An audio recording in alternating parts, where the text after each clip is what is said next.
Like, when they read the script, did they understand what was going on? Because I read all 7 books and I didn't understand what was going on. I remember leaving the movie theater and being like, how do you make a Justice League movie only about Superman and the Flash? Like, where's the rest of the Justice League? That's not a Justice League movie. That's Superman and the Flash. Like, you don't do that.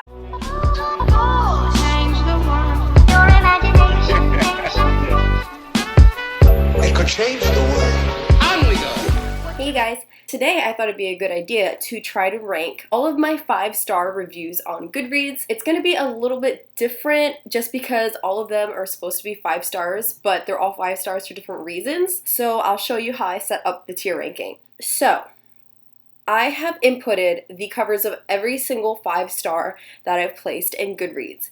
However, the thing about it is I only joined Goodreads about maybe 4 years ago or something like that. When I joined, I tried to add in all the books that I ever read, which is going back over 15 years. So the only series that I left out of this was the Harry Potter series, just because I read that back in middle school, and I plan on rereading that in the near future. I'm pretty sure that my opinions have changed, and back then it was a 5-star review, so I'm just leaving that out for now. Those are the only 5 stars that I left out. Everything that's on this list though is 5 stars from the past 10 years. So I have 2, 4, 14, 16, 18, 20, 22, 24, 26, 28, 30, 32, 34, 36, 38. 40. I have 40 5-star reviews from the past 10 years. That says a couple things. One, I try not to give out 5 stars very often unless it has a good reason. And then second of all, I used to read on average about 10 books a year. So if I got 1 or 2 5 stars out of that year, that was a large percentage. That would have been 20%. But over the past 2 to 3 years, my reading has significantly picked up in quantity. So some of these are going back really far. I'm going to have a hard time remembering why they were 5 stars, and some of them are pretty recent. But the way that I set up the tiering is God tier, obviously, best of the best, and then you have great tier, so it was something about the book that was great, but it wasn't perfect or didn't capture me emotionally 100%. And then there was okay, it was 5 stars for its own reasons. Maybe there was a couple scenes in the book that really stuck with me over a long period of time. And then meh. So meh is what I meant by this tier was books that I gave them 5 star because maybe the message in the book or one of the characters I really thoroughly enjoyed and I thought it deserved more recognition. So I would read it again. And I didn't hate it. It was just it's memorable. Something about it is good enough for me to be 5 stars. And then there's trash and I don't care. So books that are kind of a guilty pleasure in a way, it's yeah, it sucked, but it was great. So you're gonna see that there's a lot of mix in here. There's comics and horror and self-help and fiction and just a whole mess of things. You're really gonna get to know something about my reading taste from this project, from this video. First on the list we have Wish, Volume 4. I read that last year. Wish is 4 comics by the group Clamp. Clamp also made Card Captors, if you watch Card Captors Sakura. This series was super short and super cute. It was about this angel that fell from heaven and then she ends up meeting this guy and she ended up falling in love with him, but then Satan's minions are following after her to be able to take advantage that she's on Earth and try to destroy her. And even though it touched some really hot subjects, I think it was super cute and light and fluffy. So Volume 4 is the last one in that series and I enjoyed it so much. When it was done, I did not want it to be over. I think I cried a little bit. It was super, super cute. Is it 110% perfect? No. But it still makes my heart warm and fluffy to think about it, so I think I'm gonna put it in great. I'm gonna put it in great. Okay, so the next book is Everything Matters by Ron Curry Jr. I love this book. This is my favorite book of all time. Like, in short, it's about this guy who, it follows him from when he's born and through the rest of his life. And the premise is that what would you do if from the day you were born you knew how the world was going to end but nobody believed you? And my soul, I love this book. As you will probably find out from the rest of these books, I am a little bit obsessed with dystopian fiction. Absolutely love this book. Okay, next is Men Without Women by Haruki Murakami. If you haven't had a chance to read Haruki Murakami, he is one of my favorite authors ever. He is so... He sends you into this surreal kind of place, and everything is always so mysterious, and you kind of don't know what's going on half the time, but you love it anyway. So Men Without Women is a collection of short stories about relationships, from married couples to single people to people going through divorce, to people finding love, to parents and children, and all these different stories that really stuck into my memory. So 2 out of 10, that's like 20%. I think I'm gonna give this book an okay. And the reason I gave 5 stars in the first place is because those 2 stories like really, really stuck with me for a long time. But the rest of the book was like, so it's gonna go into okay. All right, next is Artwork. Artwork is a book about like tips and tricks in order to become a better writer and how to become a professional artist and deal with like galleries and to talk to people and those kinds of things. I'm actually thinking about making this a textbook for my AP art class to read next year. It's not sticking with me because I feel some sort of like emotional attachment to it. It's sticking with me because I found it helpful. Just because I put it in a lower category doesn't mean that I don't like the book. It's just, it's not as memorable. It's just, it has some things that are a necessity. So for that reason, I think I'm gonna put this in meh, because yeah, just like I refer to it anytime I'm not sure like how to do something. Not super memorable, it's just helpful. Next is The Gunslinger by Stephen King. This is the first book in the Dark Tower series.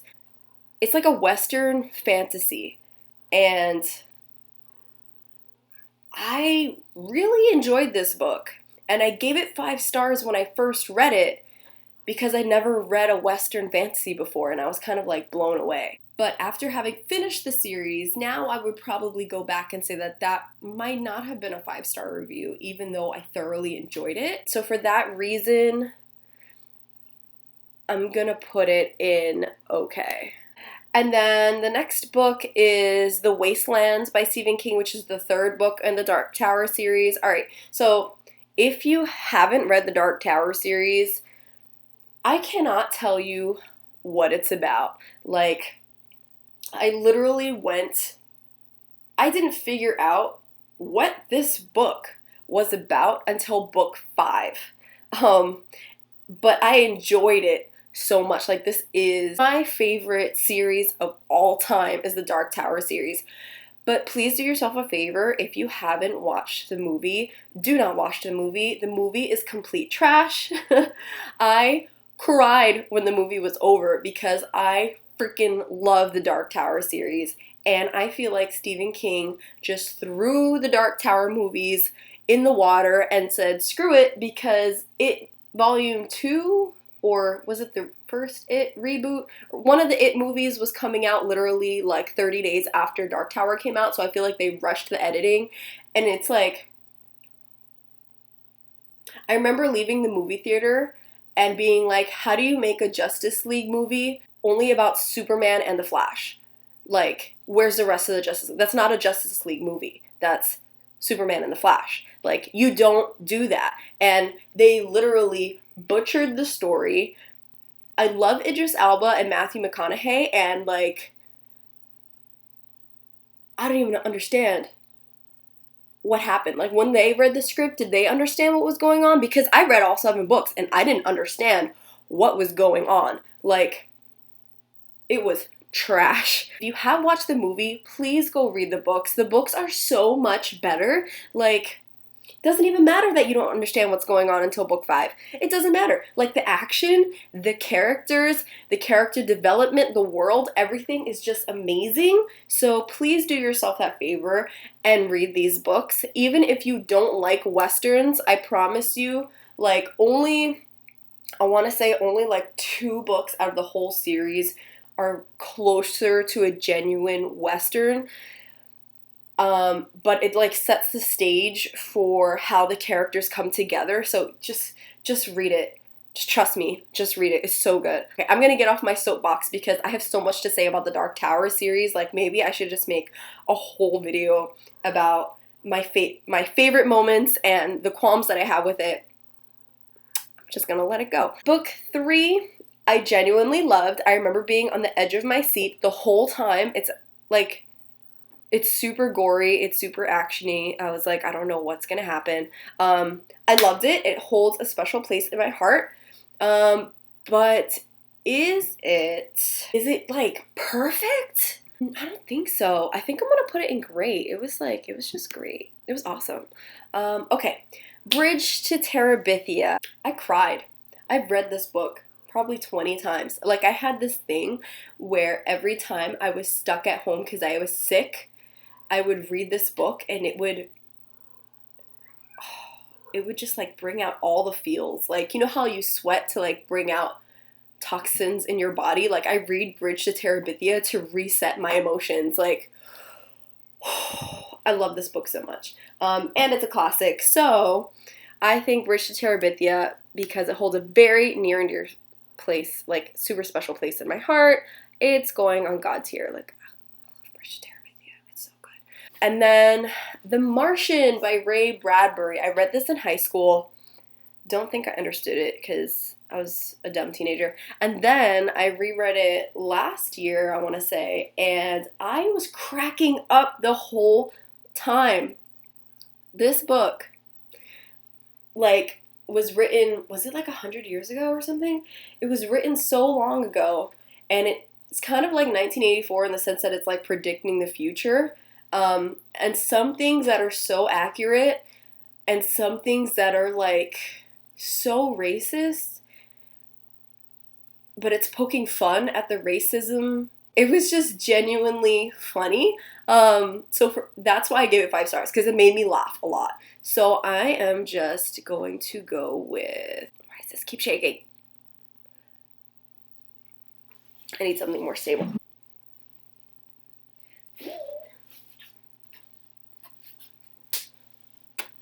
It's this table. This table sucks. No, you know what? I'm gonna move it to great.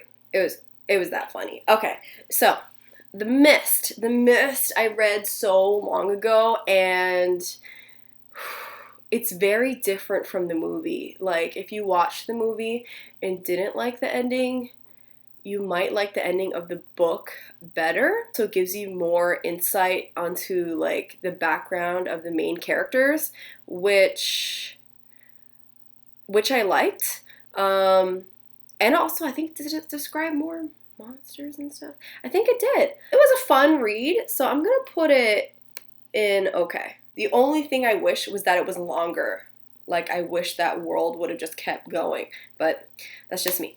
Okay, next is What If, and this is a collection of like different what if questions that people pose to this cartoonist scientist. I remember just being really funny and really cute. Was it like, it's memorable because it was funny and cute. And I thoroughly enjoyed the questions in it. I'd probably read it again. I think I'm gonna put it in okay. It was okay. Okay, and then You Are a Badass is it the first self-help book that I read? It might be. My best friend got me into self-help books like a year or 2 ago, and I just read them as a pick-me-up whenever I'm going through something difficult, whether it be with work or like I think I picked up You Are a Badass when I was the senior advisor planning prom and graduation and all that stuff last year because I was just way over my head. And this helped me believe in myself on those days when I got up and I was like, I can do this. And it was funny.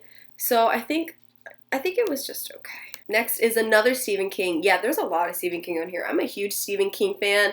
I feel like BookTube has this thing where it's like, if you're a Stephen King fan, you're on one side, and if you're not a Stephen King fan, you're on the other side, and it's like, I don't know. Someone tell me if I'm wrong about that. I hope I'm wrong about that. I genuinely enjoy Stephen King's books, even if sometimes I don't enjoy the ending. I enjoy the ride. So this one is Wolves of the Calla. It is the fifth?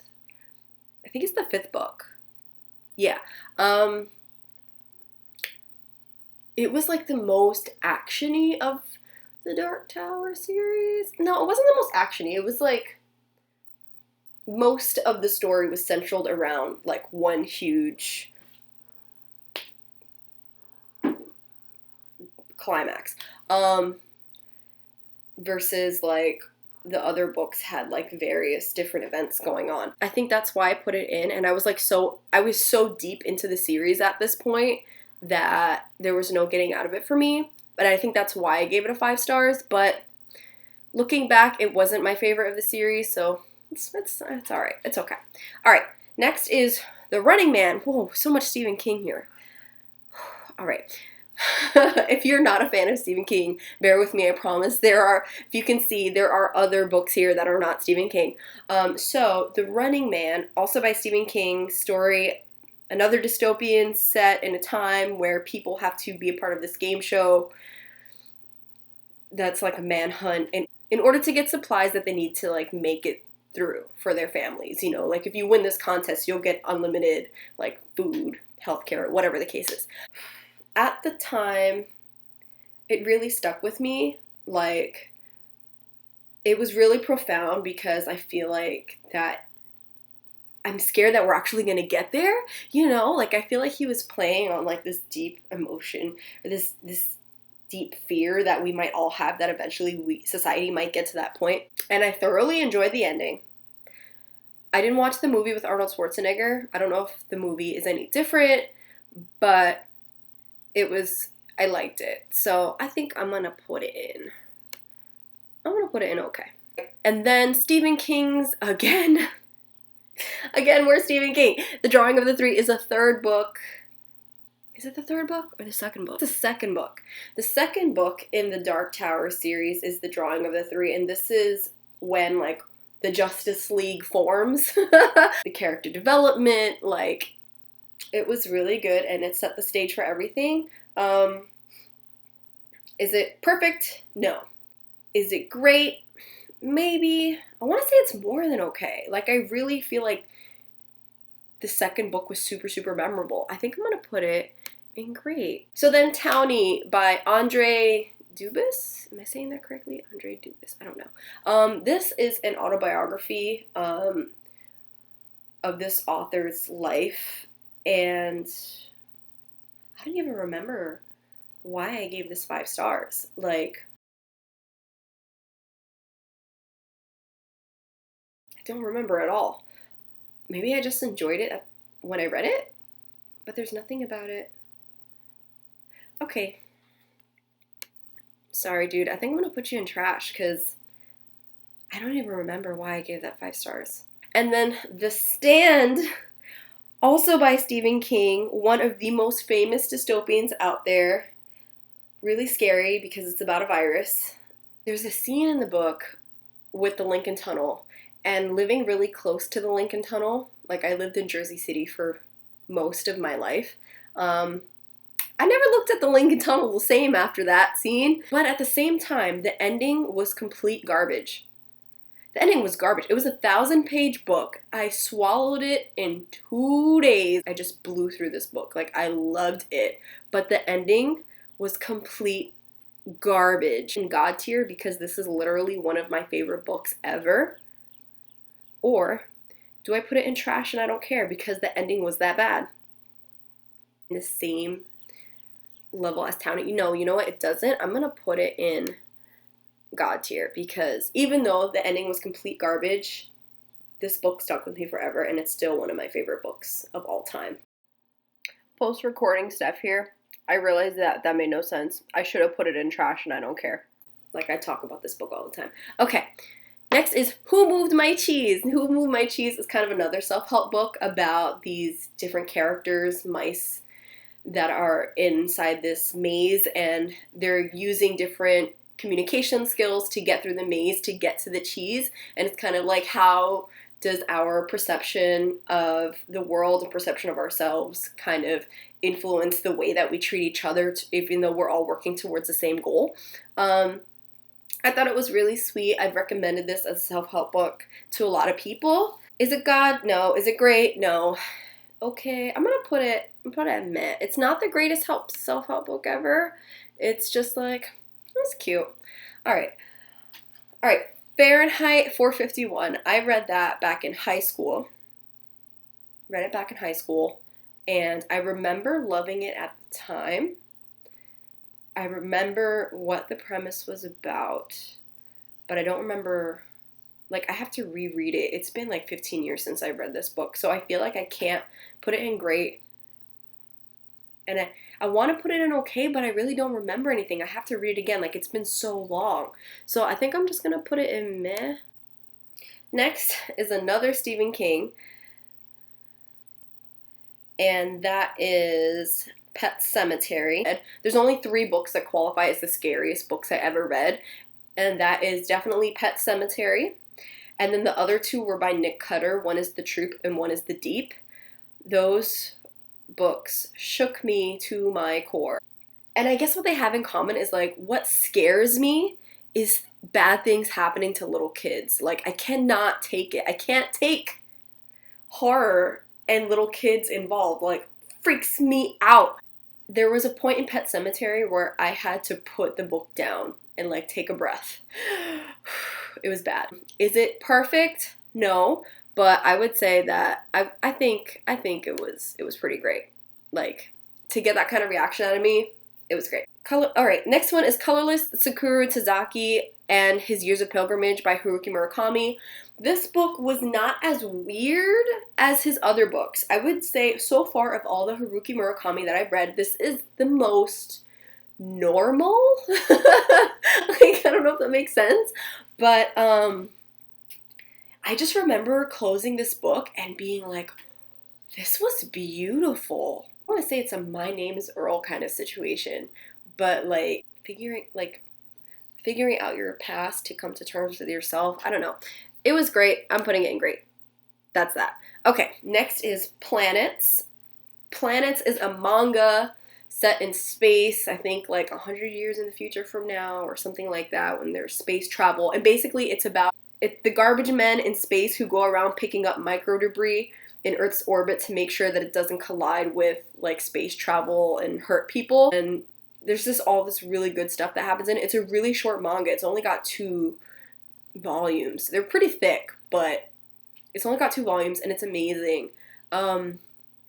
This is my favorite manga of all time. I just want to make a recommendation. Emily Fox, I don't know if you read manga, but if you do choose to read a manga, please read Planets. I feel like you're going to enjoy this. Is it great or is it God? It's like my favorite manga. I think I'm going to go with God. Like, I freaking love Planets. It was perfect. The anime was not perfect. The anime had a lot of problems, but you know what? The manga, so good. All right, Dark Matter by Blake Crouch. I freaking love Blake Crouch. This book was heavy. It was short, I think. It was at like 300 pages. To me, that's short. Because I read a lot of thick boys. It's got like alternate realities and not cloning, but like multiple dimensions, all this crazy stuff. I thought it was fun. I can't wait for the movie to come out if it ever gets made. It was great. I loved it. Next is The Chosen. I read this when I was in high school.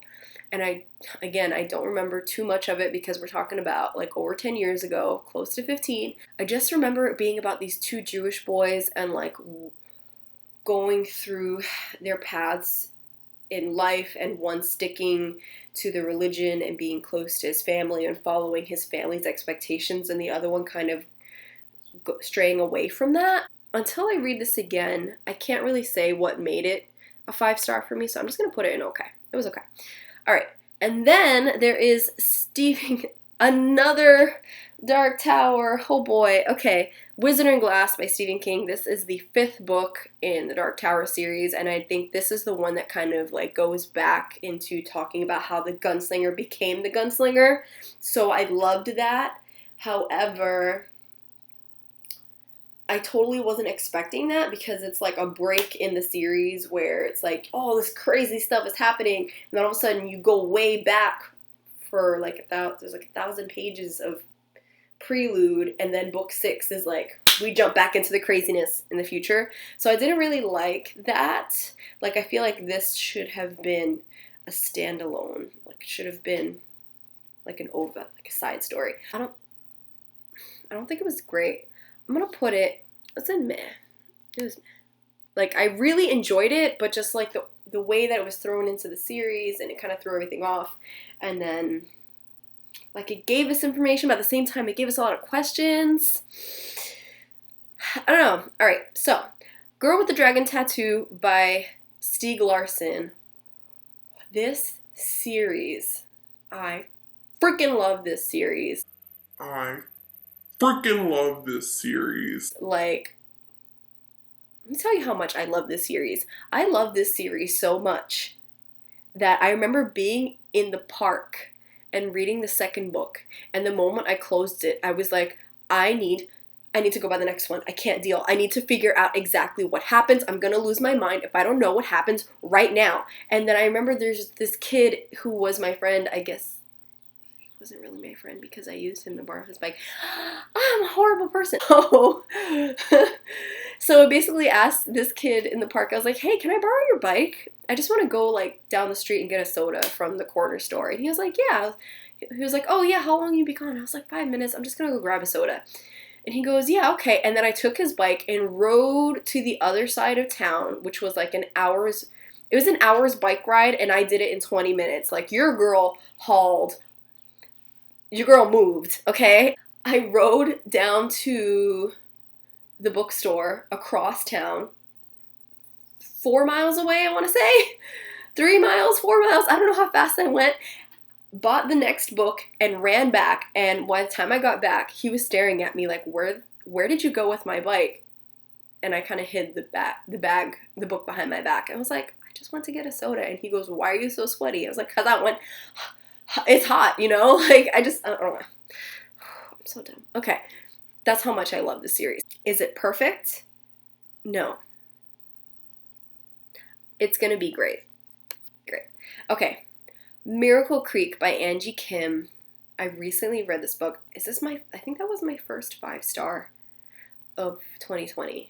Like, I really enjoyed it. It's a courtroom family drama. It takes place after this explosion at a physical therapy center that's supposed to be helping children with that have different disorders. And one of the children dies, a parent dies, and then there's this whole thing about who did it, or who caused the accident. And I wasn't expecting to be this pulled in, but I really was. And when I thought I knew who did it, I did it. So I genuinely enjoyed this.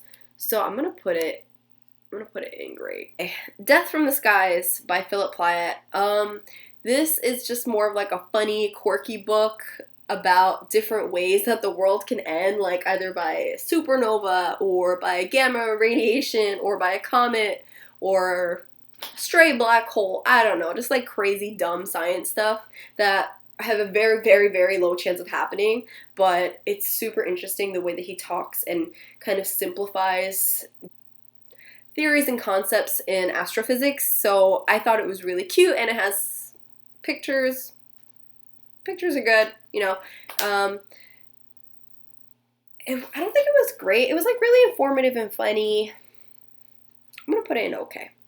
But the next two, actually, I'm gonna do these two at the same time, is Game of Thrones, Song of Ice and Fire series, book 1 and book 2. If you watch the show, read the books, because the books are different.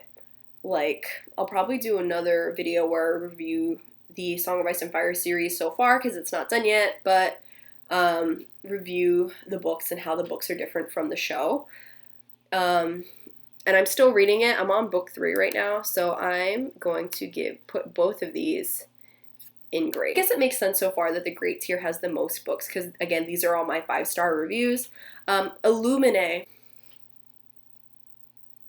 You guys know I'm not a fan of YA, and this is one of the only YA books that I love, but I have so many problems with this book. And people are going to hate me for doing this, but I'm putting Illuminae in trash and I don't care because I love it. It's great. It's amazing. The artwork, the style is amazing. The plot is amazing. Like, of all 3 books, this one was my absolute favorite, and I can't wait to read it again. Like, I'm so excited. I love this book. However, I hate these characters. I cannot stand the main characters. I'm done. I can't. I hate these main characters. Every character in this book, except for Aiden, because Aiden all day is bae. But like, if I could take all the main characters and age them by 10 to 15 years, just edit the rhetoric, like, the characters are trash. That's why I'm putting it in trash, and I don't care because I still love it even though they are trash. Next is Jonesy 9 Lives on the Nostromos. This was a super cute short comic about the cat from the Alien movies, and he's just like trying to like go around the ship and just do cat things. He's not even aware that the aliens are there. But the Alien movie is kind of the story of the movie is going on in the background, and he's just doing cat things. It's like super, super cute. Would I recommend it to everybody? No, but it puts a smile on my face. That's why I gave it 5 stars. I think I'm gonna put it in meh. Again, meh is not like a bad category. It's just books that are like, they're cute. I'll Be Gone in the Dark by Jill McNamara. I listened to this as an audiobook last year, and I was really pulled in by the audiobook. Like, the narrator did such a good job, and like, it was like borderline like, whoa, and at the same time almost too much but not too much because it's a nonfiction. And did it make me scared? Yes. It was pretty good. So, I think I'm gonna put this in okay. And then you have 2 Ken Follett books. One is The Pillars of the Earth, and the other one is World Without End. Pillars of the Earth is the first book in this duology, and World Without End is the second. I remember being like set in the Renaissance, just like a builder and his family, and they're peasant through medieval times and the hardships of living through those times, and like the only ways to make any money is to have something that you can sell to the masses, like ale, bread, something usable, or you worked for, kings and dukes and things like that. But then when the king or duke is overthrown, everyone else gets thrown into the turmoil with them, and it kind of follows, like, both books kind of follow generations within that family, so, and how they move throughout the tiers and classes in society. So I thought it was really enjoyable. I have to read it again though because I read that over 10 years ago, so I think I'm going to put the 2 of them in okay. Misery by Stephen King. This is definitely a guilty pleasure. Like, am I masochistic? No. But it's basically all about this guy who gets kidnapped by a crazy fan, and then she tortures him to rewrite the ending to her favorite book because she didn't like the way that it ended when he published it. And him trying to get out of her house, and she keeps torturing him to make him write the ending that she wants. And this book is so good. However, I can see why a lot of people don't like it because it's just a lot of unnecessary trauma. Probably could have, it's already short, 200 something pages. Probably could have been a little shorter. I'm gonna put it in meh. Then we have An American Marriage by Tayari Jones. I really enjoyed this book. Like, it talked about married life, but dealing with married life and falling into, like, trying not to be a stereotype, but falling into that stereotype anyway. And it was really heartbreaking to see the characters go through everything that they went through and, like, finding themselves. Yeah, I'm gonna go with, you know, I think it was okay. Martian by Andy Weir. I genuinely love this book. I couldn't wait to go see the movie when it came out. It was just fun because I like science fiction. I'd say just because it was fun, I'm gonna put it in meh. And then we have The Troop by Nick Cutter. Kind of scarred me a little bit because it was a lot of body gore. It was a lot of body horror. You have a weak stomach, don't read this book. And I stupidly read it at night right before bed. I don't want to talk about what this book is about. It's just really gross. It's kind of like Lord of the Flies, except there's a really bad virus involved, or really bad parasite involved. It scarred me. Because of how much it scarred me, I think I'm gonna put it on okay. Yeah. I'm gonna put it on meh. Because the only reason I enjoyed it was because of how much it shook me. Next is Tokyo Ghoul Volume 6, and the reason this one got a 5-star is because it gives so much background information on how Cognate work, and if you are a fan of Tokyo Ghoul and you haven't read the comics are so much better. Like, the story is way different. Kaneki is just a much better character. Everything happens differently. There's things that happen in the book that do not happen in the show. There's things that happen in the show don't happen in the book. Don't even get me started on Route A because that was garbage. But Tokyo Ghoul Volume 6 gives you a lot of background information on the science of Cognate, and I thought it was really, really good. Was that volume particularly, like, super enjoyable? It was okay. It was just because of the fact that I had a couple pages about, like, how Cognate work and where they actually come from. That's why I gave it 5 stars. So I'm gonna put it in meh. And then Haruki Murakami, again, last one is 1Q84. I can't tell you what this book's about. This is one of the weirdest books I've ever read. I need to reread it again because I want to say I read it a really, really long time ago. And it was just trippy. Like, yeah, I can't tell you what I can't. I enjoyed it, but I can't remember what it was about. And I don't know if that's a good or bad thing. So I'm going to put it in meh. Those are my rankings of my 5-star Goodreads reviews. If you guys have any questions or comments about anything, or you want to discuss how you would rearrange this, or if you have any similar opinions on any of these books, please remember to leave a comment below, and also like and subscribe. Alright guys, I'll see you next time. Bye! What's it making, Mr. Wonka? Mr. Wonka, we're